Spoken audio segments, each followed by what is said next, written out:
Welcome to Exit Algorithms, the podcast where we decode what it really takes to unlock growth, streamline operations, and prepare your business for a high-value exit.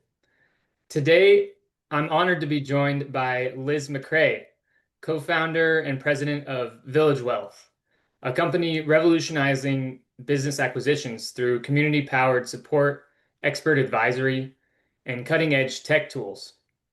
Under her leadership, Village Wealth acquired buyandsellabusiness.com, a marketplace that's facilitated over $4.5 billion in successful transactions. And Liz isn't just advising deals from the sidelines.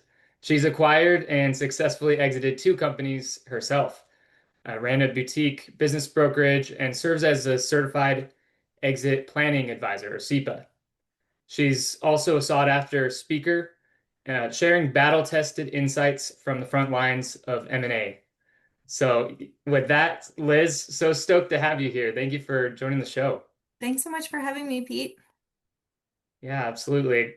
Can't wait to dive in. I think if it'd be good if you could just share with listeners that haven't heard of you before, your background and what led you to getting involved in business and then eventually Village Wealth. Yeah. It sort of started, it was kind of a triggering event for us, actually. It was the birth of my first son, and he is going on 13 now, so this is just about 14 years ago. And my husband and I wanted to move closer to family, and so we thought, well, we don't want to go back home, and we're from, small towns on the East Coast. It's lots of fishing and farming and that sort of thing. So we thought, well, let's get into entrepreneurship. And so we were self-funded searchers 14 years ago, or individual buyers, a husband-wife team. And but we didn't know that you could buy an established business. We didn't know how the financing worked. We didn't know there were people looking to retire and we could get into something already running.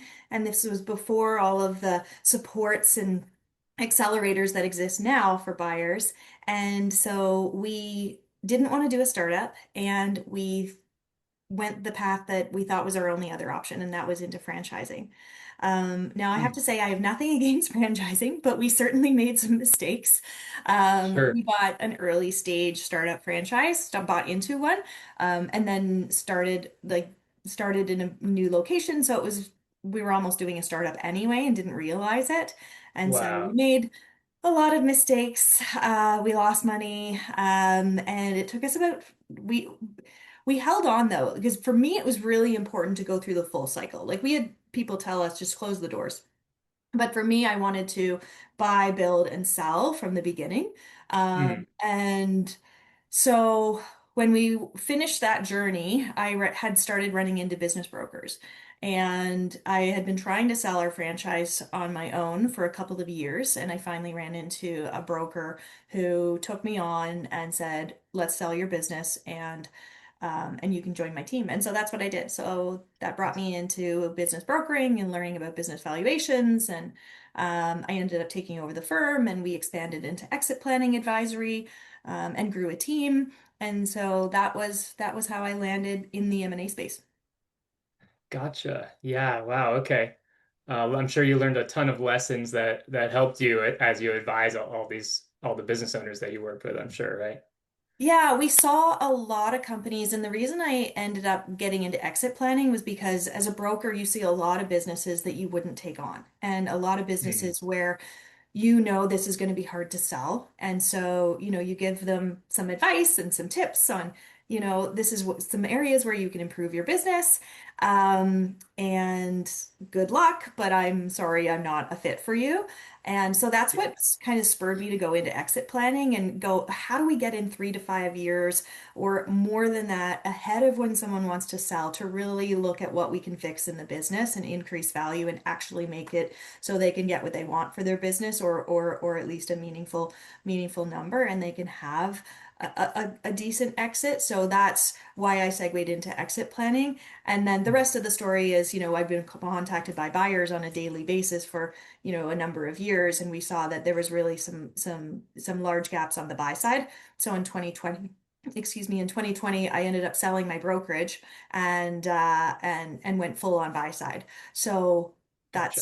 that's brings us to today where I'm 100% buy side and interact with business owners in a different lens. I'm not as indirect contact, but I see them in the diligence. So because I see what our members are going through on the buy side and what the findings are in diligence and all the hiccups. Yeah, absolutely. And I'm sure it adds a ton of value having seen both sides, worked in both sides. Yeah. And Um, surprisingly, it has really tremendously helped me to go through it myself a couple of times hmm, because, and even on our team now, we find the people that really work well on our team, and even at my last brokerage, if they had owned a business themselves, they were much more successful in what they were doing because you can read it in a textbook all day long, but if you've been through it, then you really know how it feels, all the way to your core, and you can just relate with people that much better and you know what they're going through.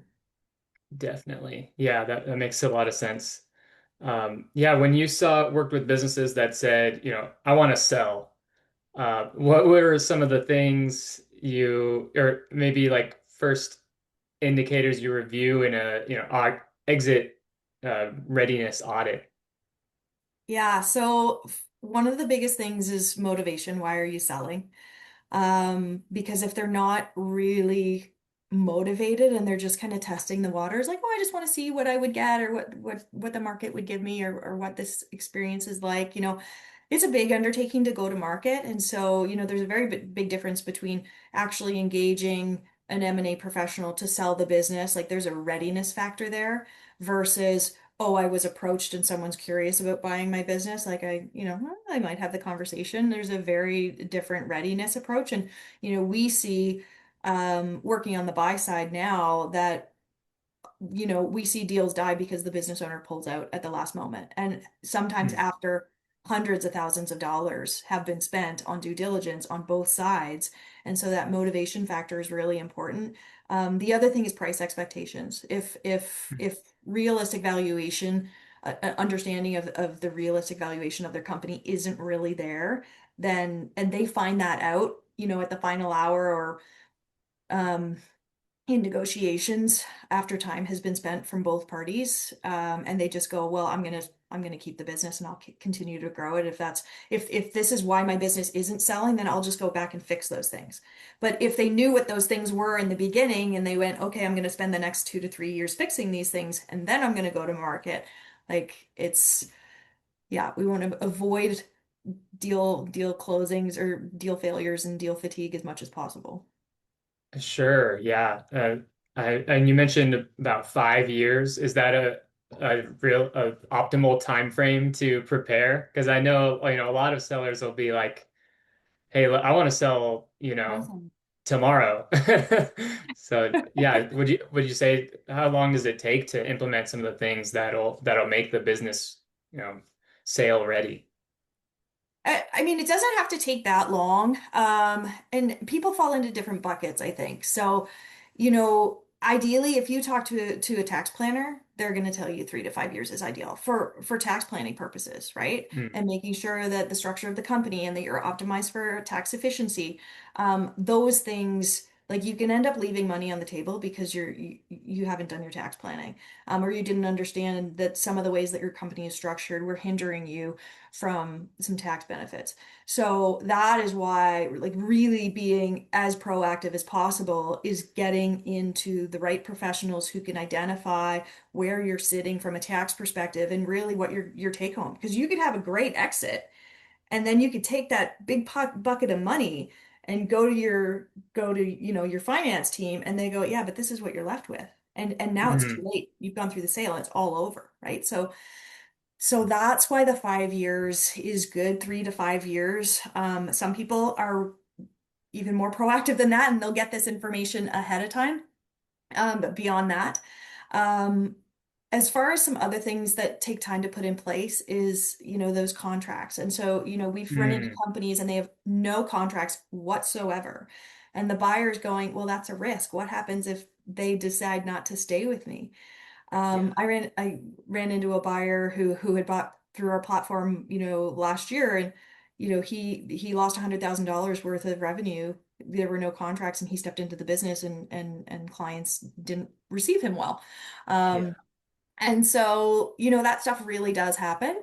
And a buyer is going to be looking at the company from a perspective of risk. And so, the more long-term contracts, long-term bidding, relationships that are papered in agreements, and those don't happen overnight. So, if you're like within 12 Mhm. months of an exit and you're going, oh, I realize this is a risk to a buyer, I don't have contracts in place, if you go and turn around to all of your clients or your vendors and try and get contracts in a short period of time, that you might not be successful. You might be, but you might not be. So those things can sometimes take years to put in place.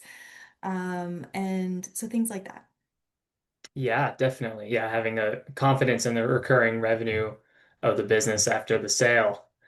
Um, Definitely. And yeah, I'm sure you see customer concentration probably as a issue that definitely takes some time to fix out and Yeah. diversify the revenue stream, right?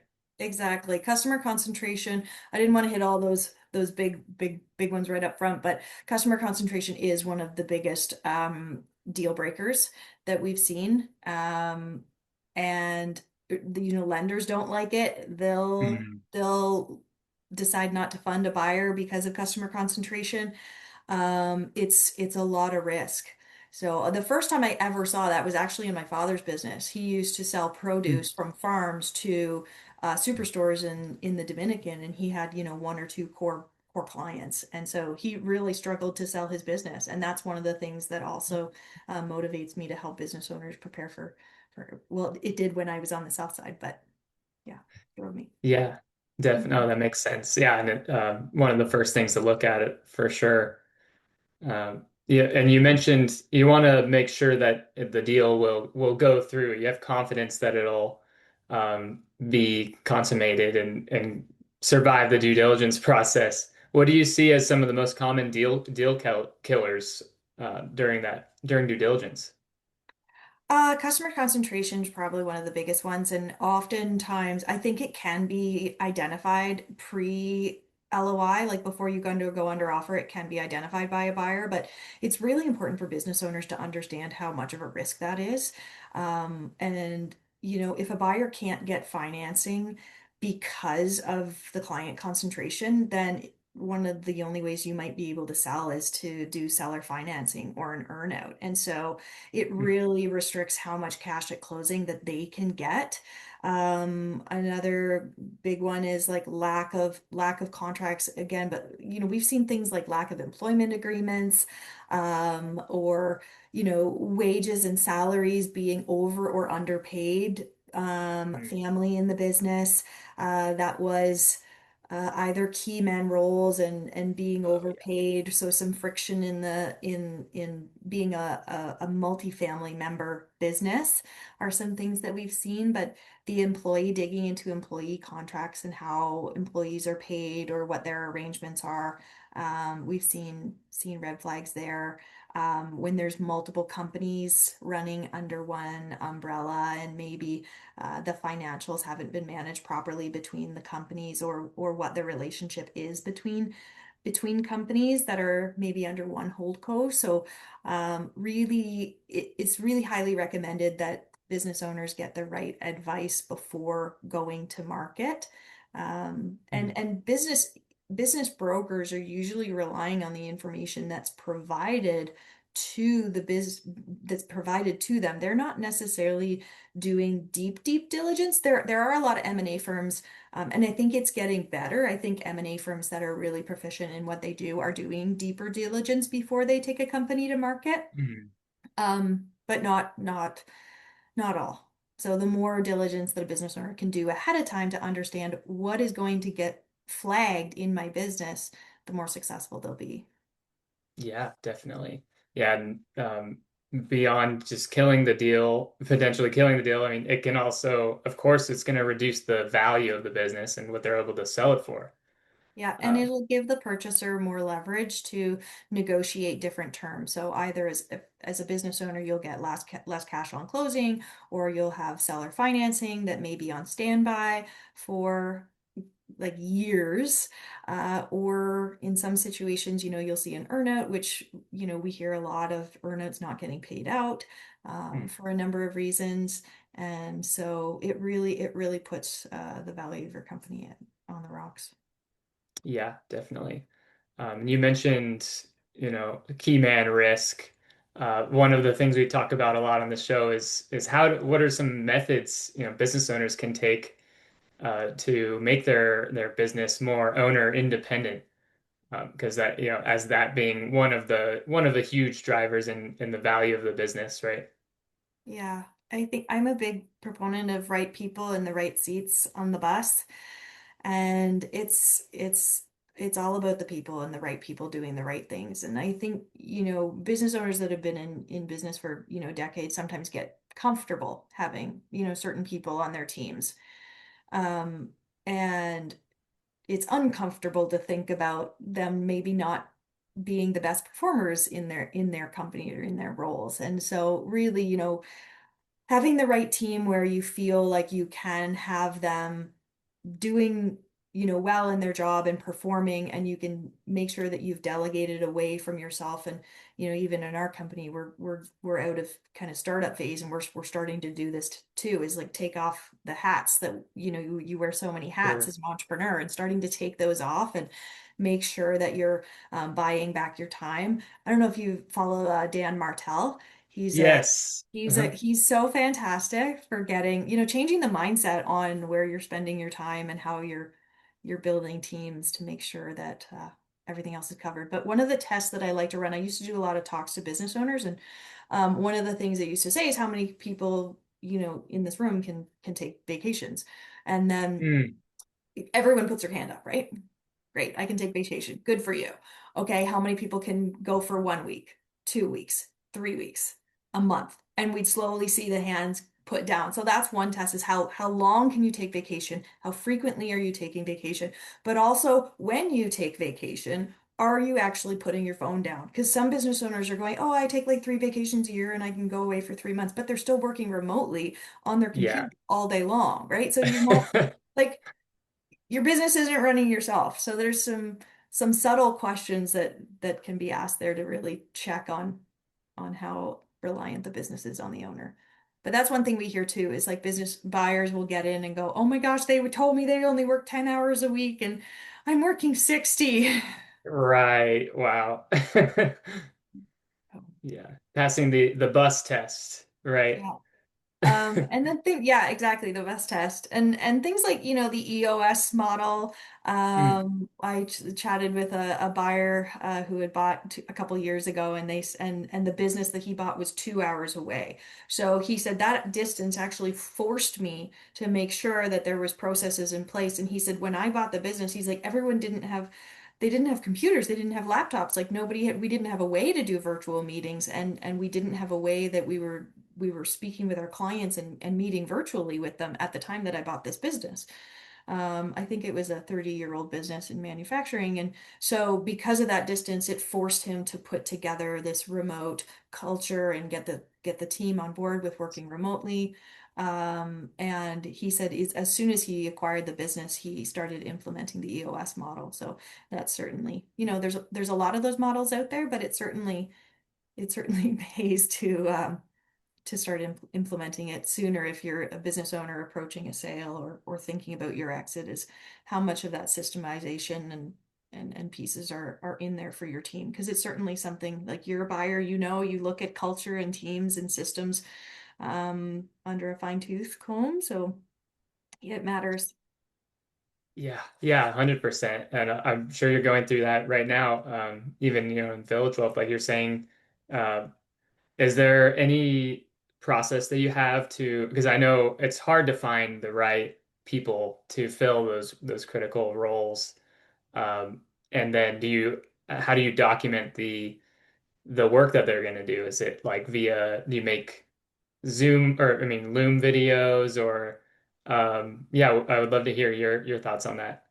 Yeah, well, it certainly has started to change in the last, in the last, 12 months with AI has been extremely helpful. And so what Mm, we do is we try and start to write down that process.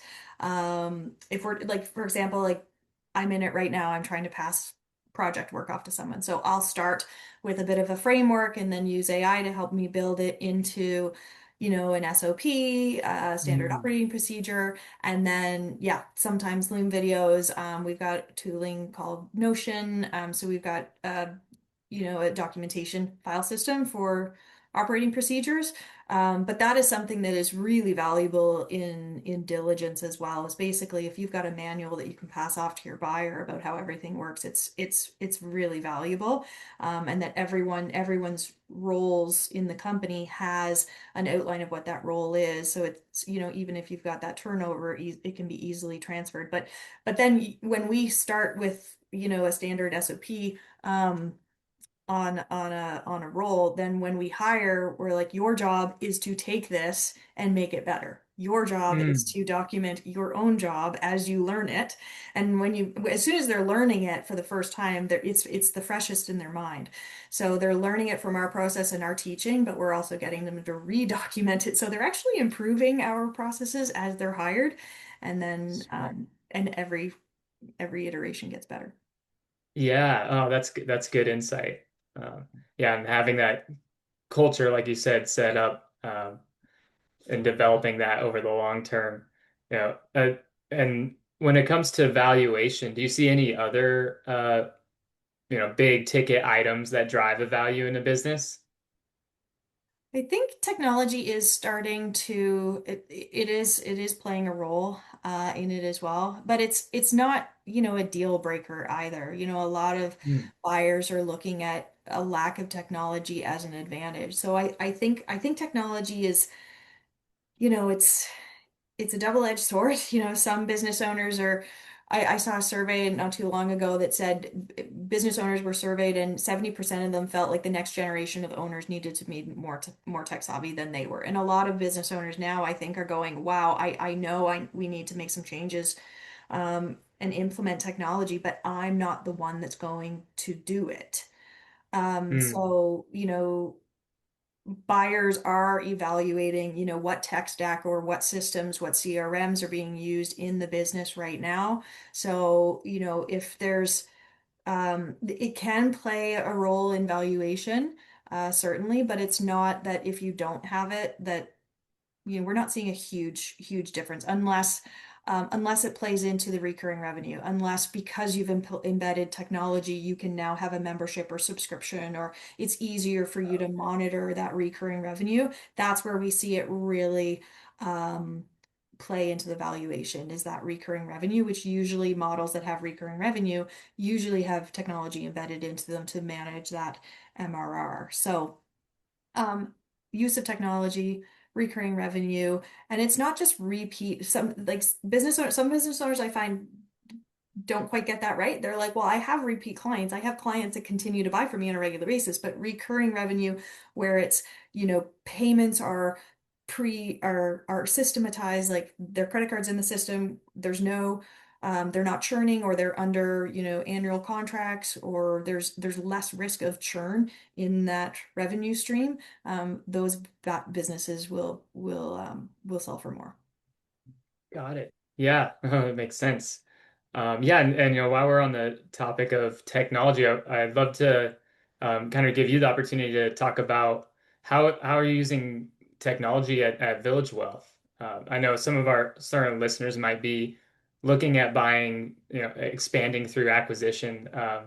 So I'm sure, yeah, it's some valuable tools. I'd love to hear what you guys got going on.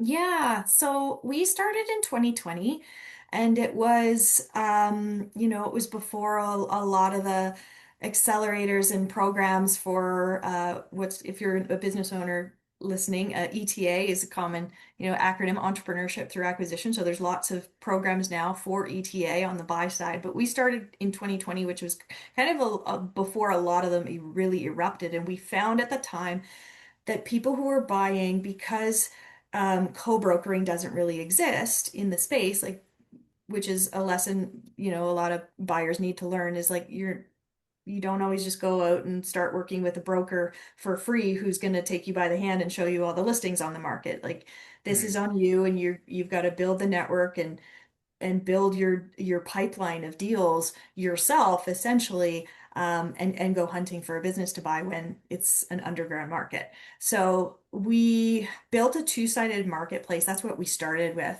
So anyone who is selling a business can browse through anonymous buyer profiles, so they can actually see like what the history and work experience and what buyers are looking for. And they're matched based on inputs of both parties, the listing. And so both parties are anonymous on the platform, and they can find each other. And we also made it so M&A firms could keep a deal private. So there's a lot of people that are never going to list on Biz Buy Sell or businessesforsale.com because for a number of reasons. And so we built our platform to allow that uh, type of seller, usually a professional M&A firm, to still be able to access our buyer pool, but not publicly publish the deal.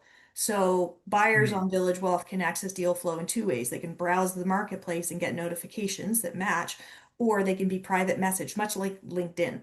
So from time Got to it. Yeah. time, M&A firms will just private message them because they'll read the buyer profile and what they're looking for. So we started there, but then we realized when we were building that software that buyers needed much more than that. They needed guidance, and so we do open office hours and just bring them together and let them meet each other.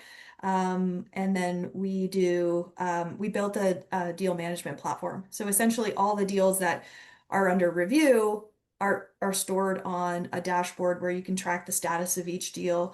And then within each deal has its own data room. It's got AI evaluation tools built in, so you Mm. drag and drop a sim that was provided by a broker, and it within a closed system. We know everyone's using, ChatGPT to analyze sims, but Right. ours is pre-trained and within a closed system, so you're not infringing on, the NDA that you signed. Um, and then we have deal structure calculators, and AI will extract the financial information from the sim and start to populate deal structures that allow a buyer to run scenarios about, okay, how does the financing work in this model?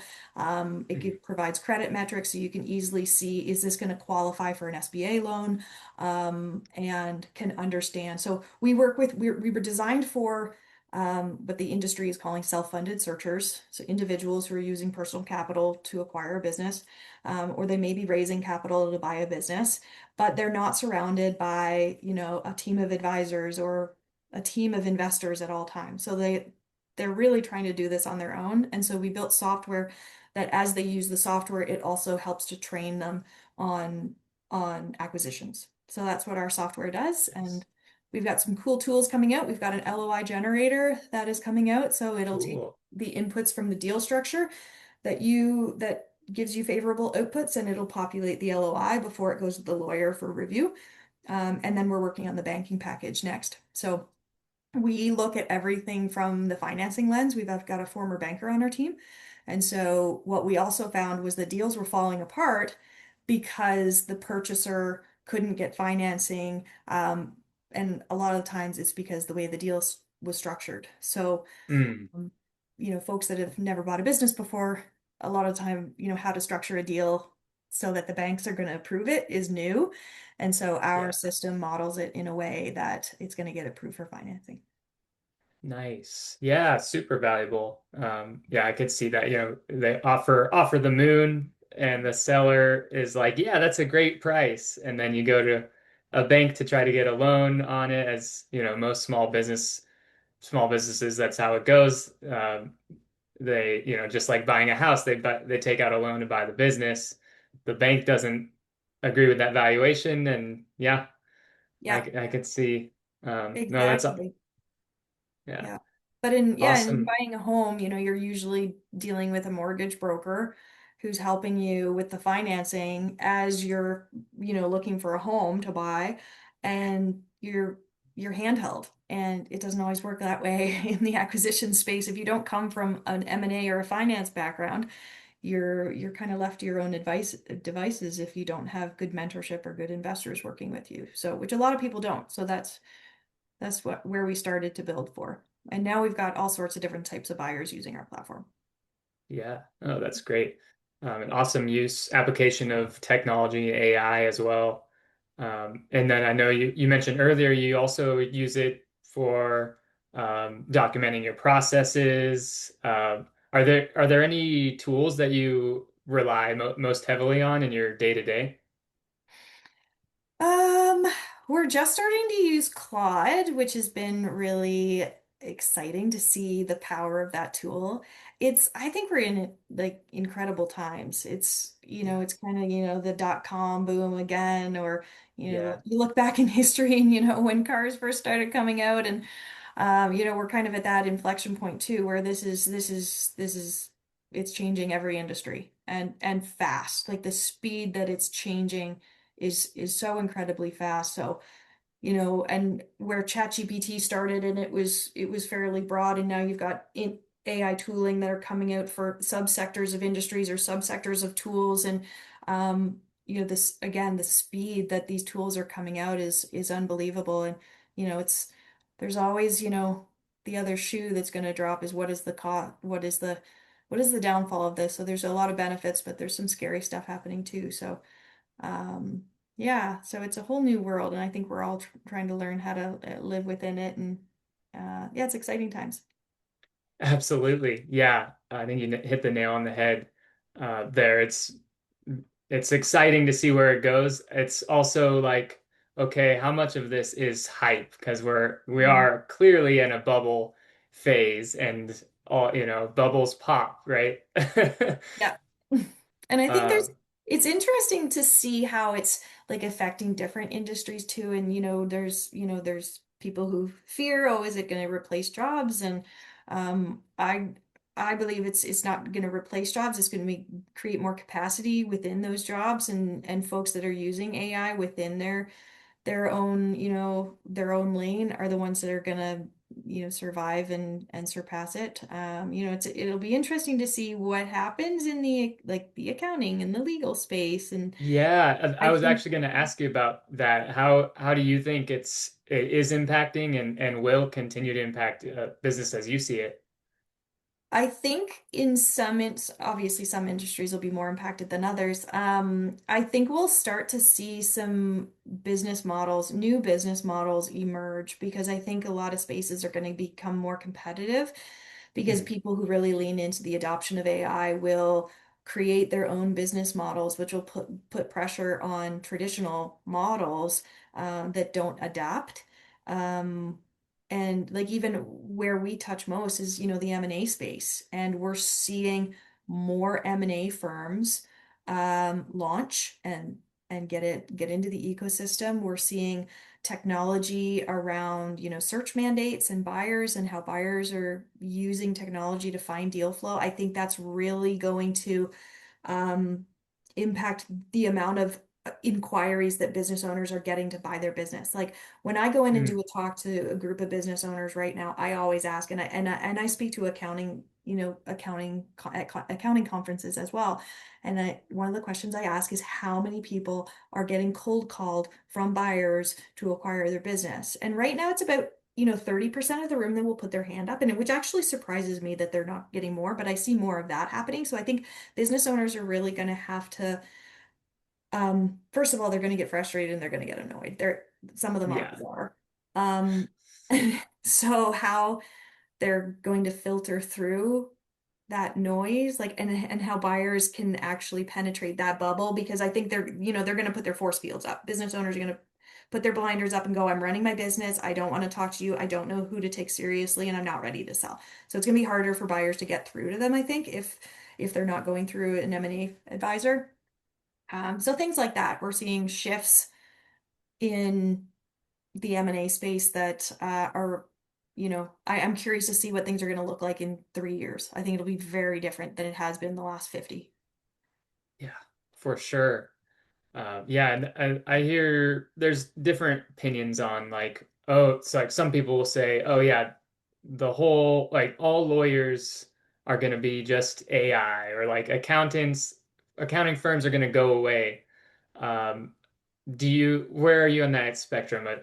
There's that extreme, and then the other extreme is like no, people still need that human to face-to-face contact, and AI will not ever disrupt the accounting or service-based businesses like that. So coming from someone who's been in a tech company for 6 years and who our original thesis was that we're going to digitize this and remove the human, I don't believe you can completely remove the human. Mm, It's there's as we automate things more, and we saw it during COVID too, is this desire and intensity for a need of connection became more powerful as we were removed from each other. And you can look at the science and the psychology that came out of it, and we need that human connection. And you also need, as much as AI will change industries, I'm a big believer personally that you can't 100% remove the human. mm, It might be 80/20, and you've got 20% human and 80%, AI and tooling, but business owners and people still need that reassurance and trust factor and human to human.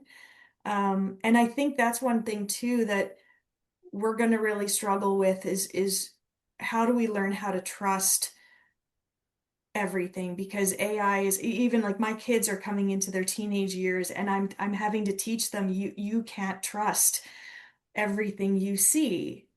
And yeah. so our brains are changing, I think, the way that we, uh, look at when we interact with technology is like, who's behind this technology? Can we trust it? And that trust, I think trust factors will become more important as we evolve in this space, and, authentication and humans, you can't trust all humans either, but you Yeah. know, there's there's an element of connectivity that I think, will become more important and not lost. And I think we'll learn how to live in this new world. Um, but the more I think nimble and adaptive we can be right now is the better. Yeah, exactly. Well said. Yeah, I think people are growing even more hungry for just authentic Hmm. interaction with Hmm. all the AI slop out there, and just the I think COVID had a big impact on that on as well.